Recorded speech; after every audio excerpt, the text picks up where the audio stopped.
banque d'un monde qui change vous offre le journal de l'économie.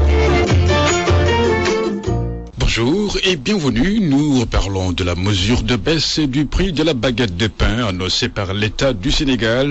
Une mesure surprenante selon la Fédération nationale des boulangers du Sénégal, mais qui dit attendre le décret d'homologation pour son application. Je vous propose d'écouter son président Amadou Gaye au téléphone de Ndeye Mariam Gaye. À mon avis, un prix officiel, ça veut dire c'est l'ensemble du pays. Donc ils n'ont pas pris ceci Dakar ou ailleurs. Et je rappelle que dans les autres régions, les pains peuvent aller à 190 francs, à 185 francs. Donc l'État, à mon avis, a rompu ce qu'on appelle le dialogue qui était entre nous. Si vous voyez le communiqué, ils ont dit un poids de 190 grammes à 150 francs. Or, aujourd'hui, la baguette de référence qu'ils ont mis, c'est 210 grammes. La baguette, c'est 210 grammes à 175 francs. Quand j'entends les gens disent que la baguette a baissé de 25 francs, c'est archi faux. La baguette de 210 grammes, aujourd'hui, si dans notre négociation, si la farine baisse de 2000 francs, la baisse effective c'est 9 francs, techniquement. Donc 9 francs, ça veut dire 10 francs. Si on maintenait le statu quo, aujourd'hui, avec la baisse du prix de la farine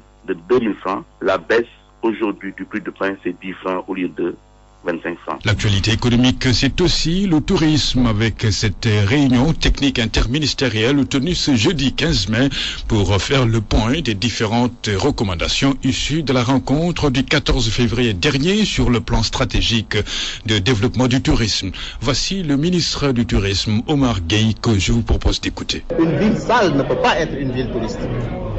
Un village sale ne peut pas être un village touristique. Donc là intervient le ministère de l'Aménagement du territoire et des collectivités locales pour que nos villes soient beaucoup plus propres.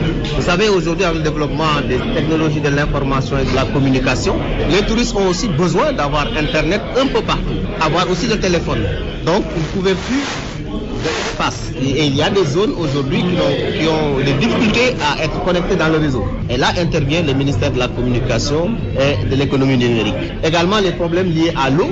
Dans certaines zones touristiques où il n'y a pas d'eau potable, là intervient le ministère de l'Hydraulique et de l'Assainissement. La culture, nous ne pouvons pas parler de tourisme sans parler de culture. Là également intervient le ministère en charge de la culture avec les différents sites culturels à visiter, etc. Pour dire donc que nous avons fait le point sur ce qui est nécessaire de faire. Mais également, on ne peut pas parler de tourisme sans parler de transport aérien.